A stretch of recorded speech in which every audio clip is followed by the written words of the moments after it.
का स्कोर मिल जाएगा एग्ज़ाम में।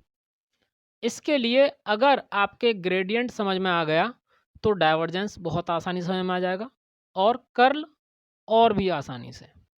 ग्रेडियंट, डाइवर्जेंस और कर्ल समझने से पहले आपको थोड़ा सा पार्शियल डिफरेंशिएशन आना बहुत ज़रूरी है और डॉट और क्रॉस में फ़र्क आना बहुत ज़रूरी है। अगर आपको डॉट प्रोडक्ट करके या क्रॉस प्रोडक्ट करके आता है तो ये ग्रेडियंट, डाइवर्जेंस और कर्ल कुछ भी नहीं है। 7 मार्क्स आपके पक्के। ठीक है, सबसे पहले आपको पार्शियल और डॉट और क्रॉस आने चाहिए।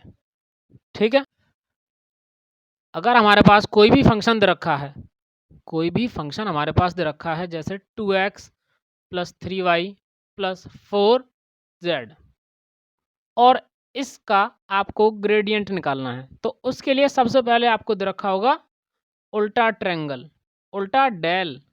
इसको डेल भी बोलते हैं, इसको नेबला भी बोलते हैं, नेबला, और इसको डेल्टा का उल्टा भी बोलते हैं, DELTA। ठीक है, डेल्टा।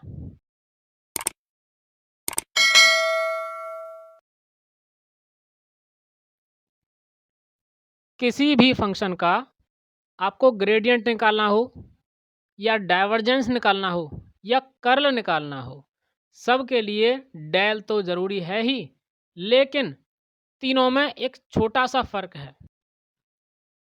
इस नेबला का मतलब होता है, इस नेबला का मतलब होता है वेक्टर ऑपरेटर, और वो वेक्टर ऑपरेटर है क्या?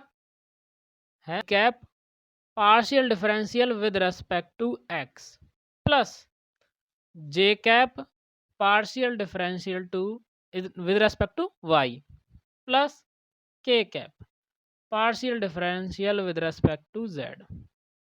ठीक है, और इस नेबला का मतलब तो इतना यहाँ तक हो गया।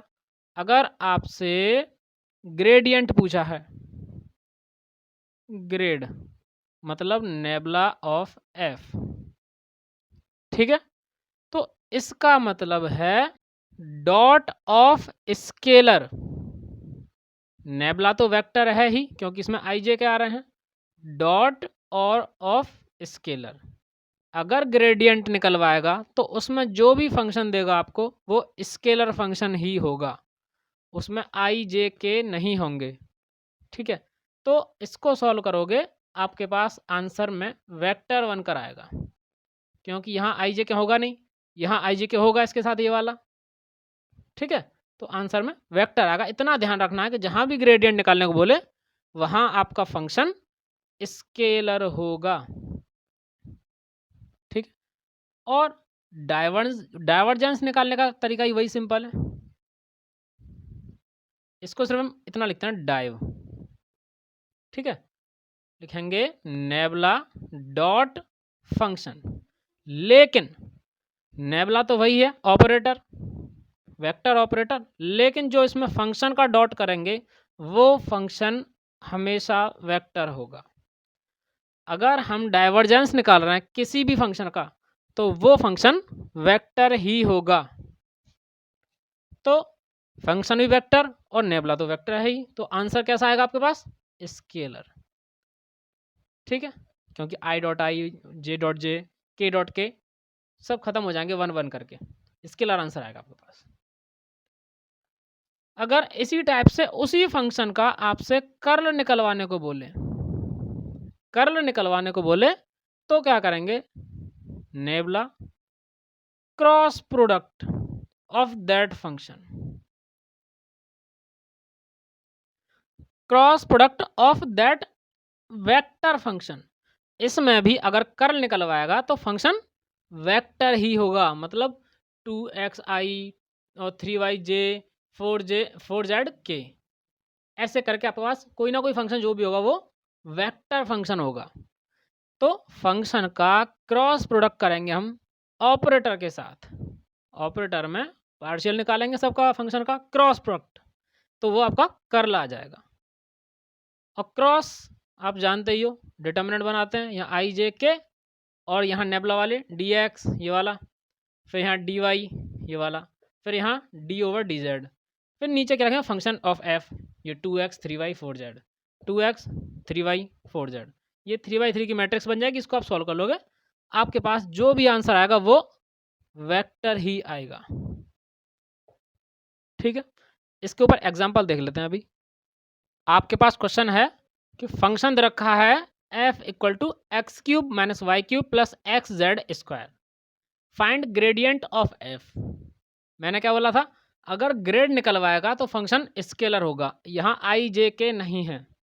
ठीक है, तो हम क्या निकालेंगे, ग्रेड f बराबर नेबला f, और नेबला का मतलब क्या होता है ऑपरेटर। पहले हमें ऑपरेटर लिखना होगा, i partial with respect to x plus j partial with respect to y plus k और partial with respect to z into जो f फंक्शन है जो भी है, यहाँ लिख देते हैं ब्रैकेट में।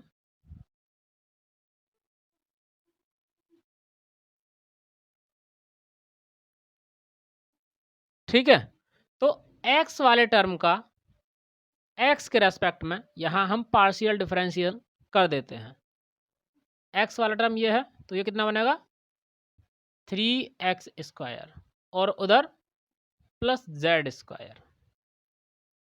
ठीक है, अब j वाले के साथ y के रेस्पेक्ट में, y के रेस्पेक्ट में सिर्फ यही है तो minus 3y square plus k के रेस्पेक्ट में, सॉरी z के रेस्पेक्ट में, तो z तो सिर्फ यही है तो क्या बनेगा 2xz।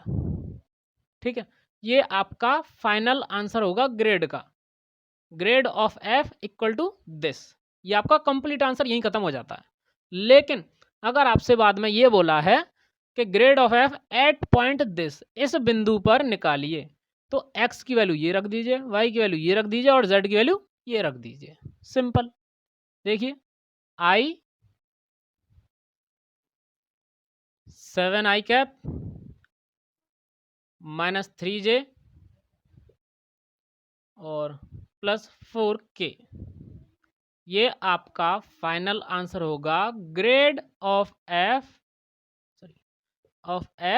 एट पॉइंट वो जो रखे हैं 1 माइनस 1 2। ठीक है, फाइनल आंसर। अगला क्वेश्चन आता है डाइवर्जेंस का, डाइवर्जेंस ऑफ f। तो मैंने क्या बताया था, अगर आपसे कभी डाइवर्जेंस पूछे तो वहां डॉट प्रोडक्ट होगा किसी भी वेक्टर फंक्शन का, किसी भी वेक्टर फंक्शन का। तो यहाँ इस फंक्शन में i भी है, j भी है, k है, तो इसका मतलब इसे पहचान हो रही है कि ये एक फंक्शन वेक्टर फंक्शन है। ठीक है, तो इस फंक्शन का पहले तो वही nabla dot vector function, nabla के लिए ऑपरेटर लिखेंगे वही पहला वाला, चल with respect to z into f function जो भी है। ठीक है, ऑपरेटर भी वेक्टर है और फंक्शन भी वेक्टर है, तो क्या करेंगे i का i के साथ मल्टीप्लाई, तो क्या बचा हमारे पास partial with respect to x और पहला 2x स्क्वायर। ठीक है, प्लस j का j के साथ करेंगे 1, बाकी सबके साथ 0 हो जाएगा, j का i के साथ 0, j का k के साथ 0 डॉट, और j का j के साथ हो जाएगा तो 1 बचेगा, तो इसलिए partial with respect to y of 5y plus k का k के साथ ही कर पाएंगे, बाकी सबका 0 हो जाएगा, तो क्या बचा partial with respect to z 3xyz। ठीक है, अब आसानी से, बड़ा आसानी से हो जाएगा। x के रेस्पेक्ट में क्या बचा 4x प्लस 5 प्लस z के रेस्पेक्ट में तो क्या बचा 3xy। ये आपका फाइनल आंसर होगा of divergence of this function. खत्म, इतना सिंपल है। अगर इसी क्वेश्चन का आपसे बोले कि कर्ल ऑफ दिस फंक्शन, ठीक है, जिसका अभी हमने डाइवर्जेंस निकाला है उसी का कर्ल निकलवाए, तो कर्ल का क्या फॉर्मूला होता है, अगर हमें किसी भी फंक्शन का कर्ल निकलवाना है तो उसके लिए नेबला का उस फंक्शन में, उस वेक्टर फंक्शन में क्रॉस प्रोडक्ट कर दीजिए, खत्म। नेबुला मतलब वही वेक्टर ऑपरेटर, और क्रॉस मल्टीप्लाई विद फंक्शन। किसी भी दो टर्म के अगर क्रॉस प्रोडक्ट को निकालते हैं, किसी भी दो टर्म के क्रॉस प्रोडक्ट को निकालते हैं तो उसके लिए क्या करते हैं, एक डिटर्मिनेंट बना लेते हैं। अगर वेक्टर है तो आई जे के लिख लेते हैं।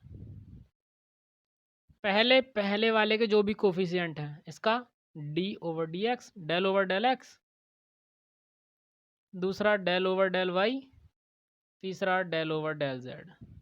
दूसरे वाले के coefficient 2x² plus 5y² by 3xyz। ठीक है, ये आपके पास 3/3 की एक मैट्रिक्स बनकर तैयार हो गई। इसको आप सिंपली सॉल्व कर लीजिए, ये प्लस होता है, ये माइनस, ये प्लस। ठीक है, आई के साथ करेंगे तो ये कर लेंगे आप। इसको सिंपली सॉल्व करने के बाद जो भी आंसर आएगा वो आपके पास एक वेक्टर फंक्शन होगा, वेक्टर, वही आपका फाइनल आंसर होगा। और अगर आखिर में कोई सवाल बचता है ग्रेडियंट, डाइवर्जेंस और कर्ल से, तो वो ये होगा, सोलेनॉइड या इररोटेशनल। ये होते क्या हैं, क्यों होते हैं, क्या कैसे होते हैं?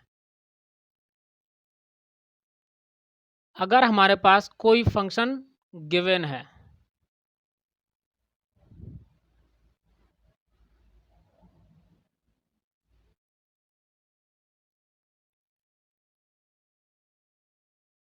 अगर हमारे पास कोई वेक्टर फंक्शन गिवन है, तो उसका हम डाइवर्जेंस निकालें, डाइवर्जेंस ऑफ दैट फंक्शन अगर निकालें, और उसका डाइवर्जेंस करने के बाद उस वेक्टर फंक्शन का डॉट निकालने के बाद हमारे पास आंसर में ज़ीरो आ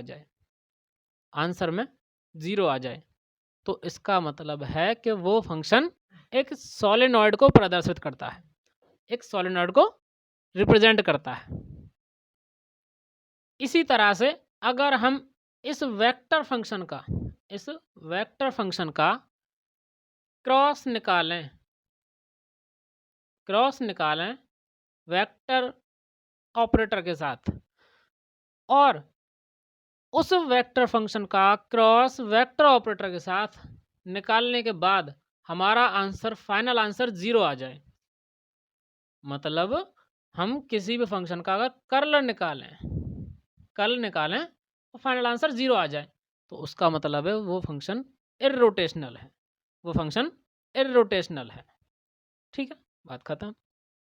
आंसर 0 आ जाए इररोटेशनल कर्ल का, डाइवर्जेंस का आंसर 0 आ जाए मतलब सोलेनॉइड, खत्म।